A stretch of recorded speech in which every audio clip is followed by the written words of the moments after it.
गली गली थी जिसकी दहशत, शहर शहर था पसरा खौफ, पूर्वांचल था रक्तांचल जब, पश्चिम में फैला था गैंगवार। तब सत्ता के सिंहासन से शपथ उन्होंने उठाई, बुलडोजर को किया रवाना। दहशतगर्दों में दहशत आई।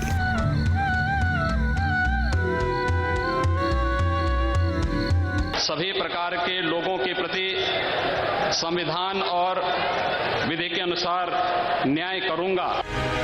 फिर इंसाफ की यात्रा पर निकला बुलडोजर। मैं हूं राहुल राजपूत। ये बुलडोजर है जिसकी आवाज दूर तक सुनाई देती है, लेकिन उत्तर प्रदेश में इस बुलडोजर के मायने बदल गए हैं। अब इसकी धमक पूरे उत्तर प्रदेश में सुनाई दे रही है। ये मशीन भर नहीं बल्कि सरकार का एक सच्चा सिपाही भी है, क्योंकि इस महाबली को देखकर माफिया में मच जाती है खलबली। इस महाबली ने माफिया राज को पहुंचाई है 11 अरब की चोट।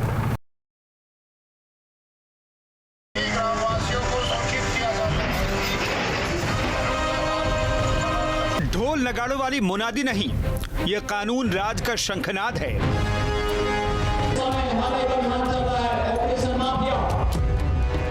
धराशायी होते माफिया के किले, नींव है न्याय के महल की।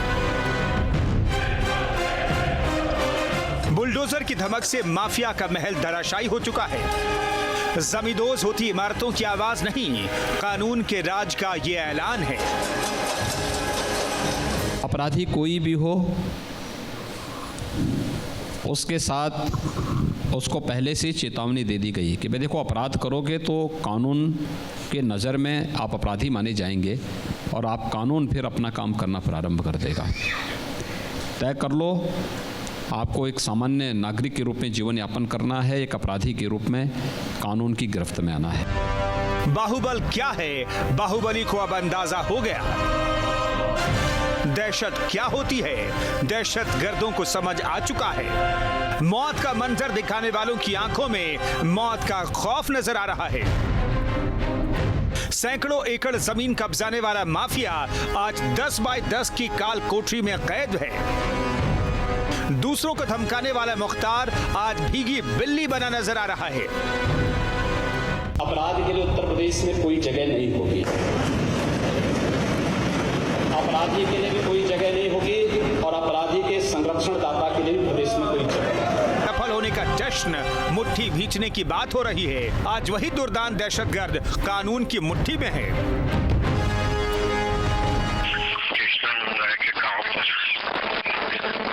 दोनों तरफ से मुकाबला चल रहा। बराबर में चल रही है। हाँ, ये तरफा। जय श्री राम। अच्छा, ओके। हेलो।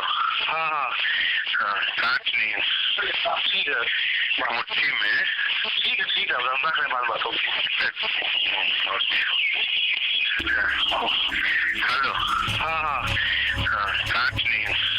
ठीक है। मुट्ठी में। यानी बदले वक्त ने ऐसा पासा पलटा कि अजर अमर समझने वाला मुख्तार अंसारी आज दहशत के साए में वक्त बिता रहा है। मुख्तार के माफिया बनने की कहानी और सलाखों तक पहुंचने का सफर लाशों भरी डगर से होकर गुजरा है। आगे हम रंगबाजी से लेकर ठेकेदारी तक उसके हर काले कारनामे का काला चिट्ठा आपके सामने रखेंगे, तो बने रहिए न्यूज स्टेट के साथ। इंसाफ के इस बुलडोजर ने मुख्तार की हेकड़ी निकाल दी। बुलडोजर का अगला हिस्सा मुख्तार के साम्राज्य को ध्वस्त करता रहा, जबकि पिछला हिस्सा उसके साम्राज्य को समेटता रहा।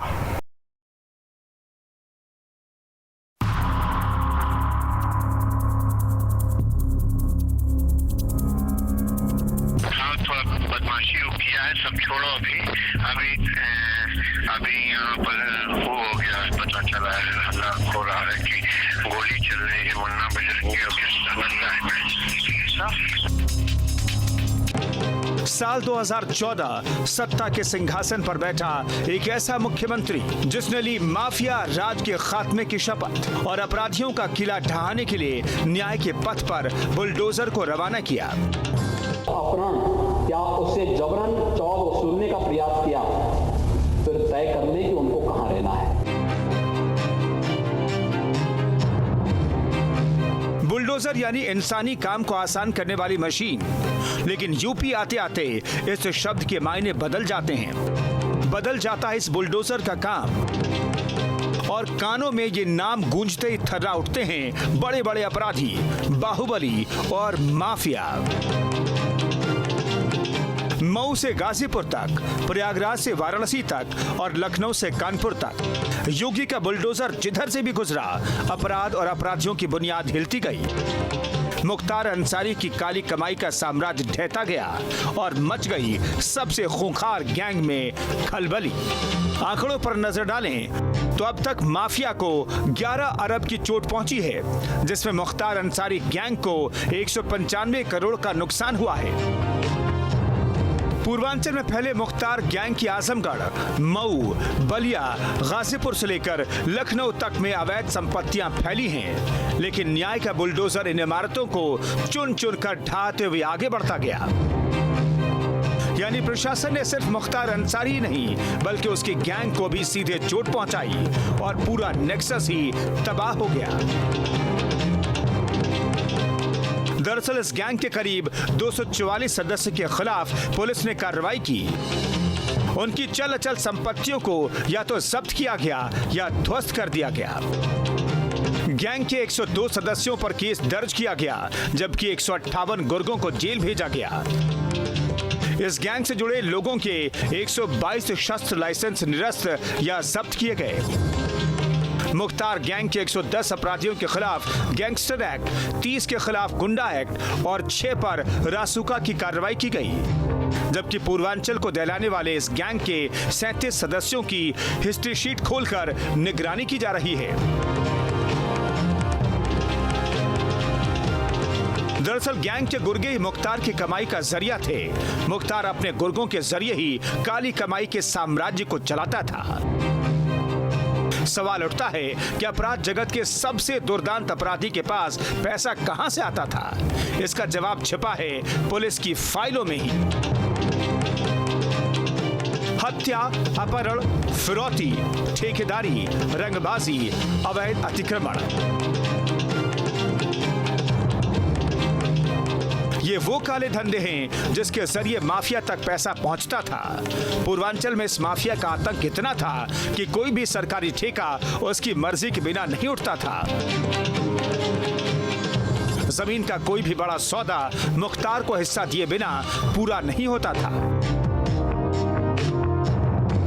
पूर्वांचल में कभी एक वक्त हुआ करता था जब दलील ये दी जाती थी कि सरकार और पुलिस के समानांतर एक और सरकार चलती है, गुंडे और माफिया की सरकार, जिनके खौफ से कांपने वाले पानी भी नहीं मांगते थे, मगर आज अपराध की सरकार चलाने वाले खौफ में जी रहे हैं।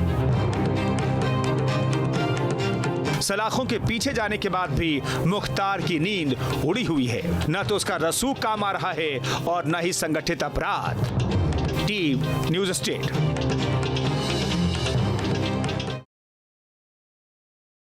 जिस मुख्तार को देखकर अधिकारी थर-थर कांपने लगते थे, आज उन्हीं अधिकारियों को इस बुलडोजर के साथ देखकर मुख्तार कांपने लगा है। एक नहीं, दो नहीं, तीन नहीं, अनगिनत वार किए हैं इस बुलडोजर ने माफिया राज पर।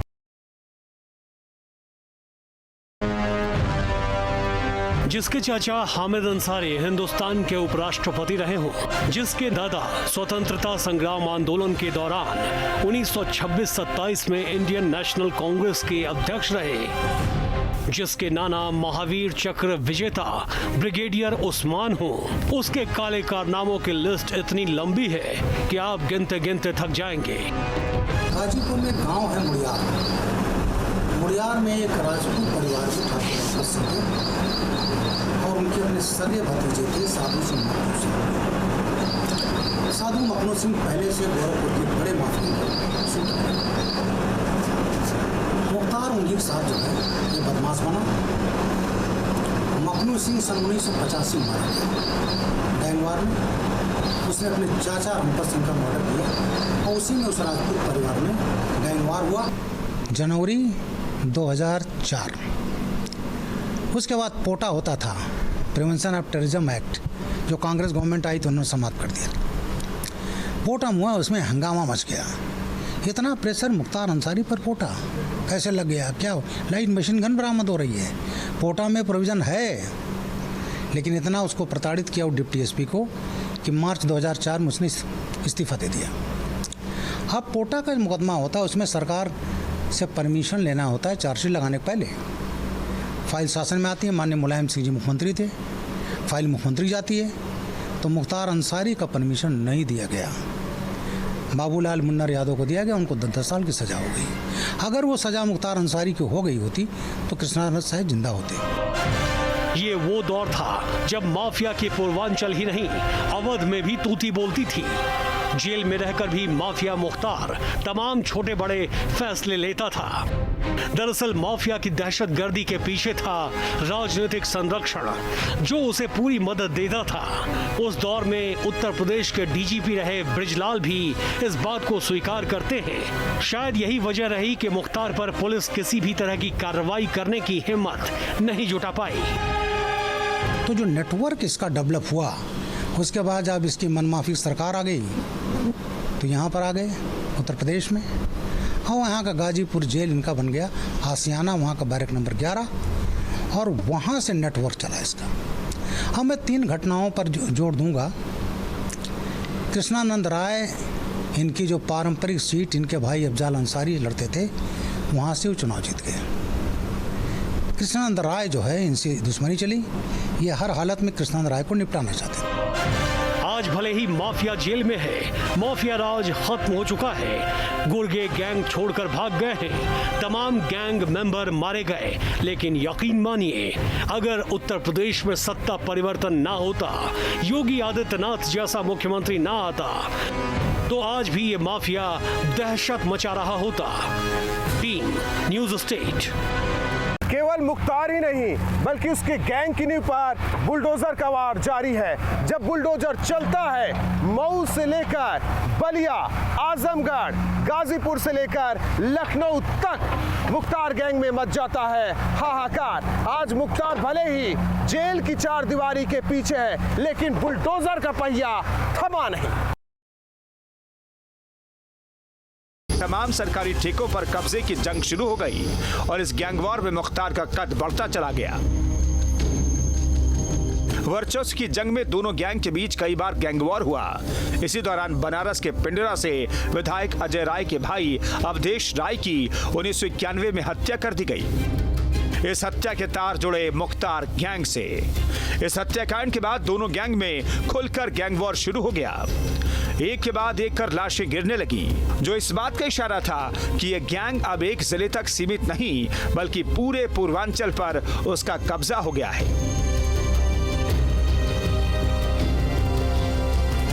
बढ़ते गैंगवार के साथ माफिया की काली कमाई भी बढ़ रही थी और दुश्मन भी। ऐसे में जरूरी हो गया था कि वो खुद को खेल से बाहर निकलकर ऑपरेट करे।